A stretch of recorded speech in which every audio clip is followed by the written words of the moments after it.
We're going to dive back into our top story, the soaring cost of living, with inflation hitting its highest point in nearly 40 years. So we asked you what you're doing differently to cope with rising prices, and here's what we heard.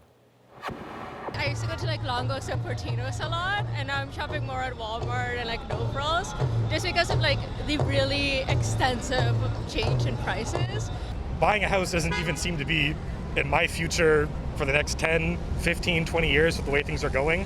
The only course of action I can have really is to go to a different province entirely, to a different country, hoping that my future employment allows that. Definitely as a parent, we had to kind of downsize on the diapers a little bit. Usually, you get the big boxes, but I mean now it's crazy. We had to kind of think twice, and we can't buy the big box anymore. We had to buy the little ones now. Yeah, sure. So big range there, right? So for some advice on navigating these uncertain times, we're going to bring in personal finance expert and CEO of Credit Canada, Bruce Sellery. Hi, Bruce. Hello. So what's your sense of what you just heard? Because I'm always haunted by this question of, penny wise, pound foolish. Yeah. Right? You can scrimp and save, but does it go the distance? I was so encouraged to see that they're thinking about trade-offs, because so many people have their head in the sand. They're like, la, la, la, la, la, la, la, it's not happening. And at least the folks that you spoke to are aware of the trade-offs they're making. Now, the big question I have is whether these are the right trade-offs for them. And this is penny wise, pound foolish, because you need to analyze your financial life to see whether or not Walmart versus another retailer is going to actually make a difference for you.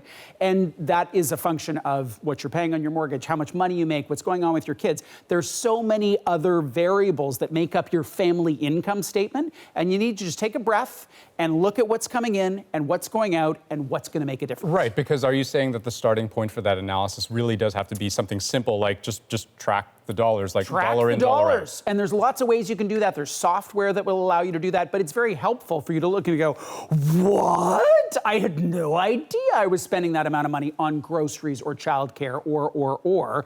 And once you've done that analysis step, then you can start to brainstorm 2 or 3 things that will make a big difference. Because you and I, every human on this planet, has a limited number of units of willpower. We don't have an infinite amount of willpower, so don't waste it on the latte or these small things. Use that willpower where it's going to count the most. Right, but I guess at its core, I mean, to solve the problem, you sort of either have to save more or make more, right? So when you're talking about brainstorming other solutions, especially when we don't know how long we might have to ride out the storm, right? What are you talking about there? So what could you do to increase your income? That could be ask for a raise, switch jobs, work a side hustle. In the service industry right now, they are desperate for people. So if you've got a Monday to Friday, 9 to 5 job, you've got 5 nights a week in which you could be a server in a restaurant or something like that. Except I'm thinking of all the parents out there who are saying, no, hang on. I've got 1,000,001 things to do at home too. 100%, but they're making a trade-off. Right. We're all making trade-offs. Parents are making trade-offs. Young people are making trade-offs. We're all making trade-offs. Let's elevate it to a level of consciousness such that we can make it. So let's take the parents. I am a parent.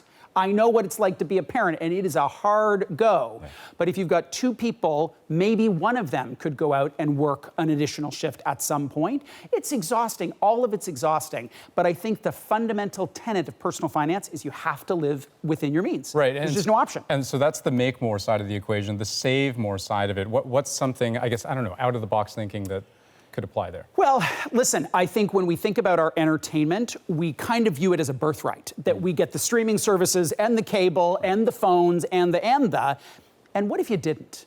What if you actually got rid of all of that and lived a cable-cut, tech-free life? That would save a lot of money. For some people, it's completely impossible because their job requires them to have that. But there are certain things that we view as irreplaceable, can't live without. Maybe you could. There's a lot more we could talk about, but this is a great start. Hey, Bruce Sellery, always nice to have you in here. Good to see you.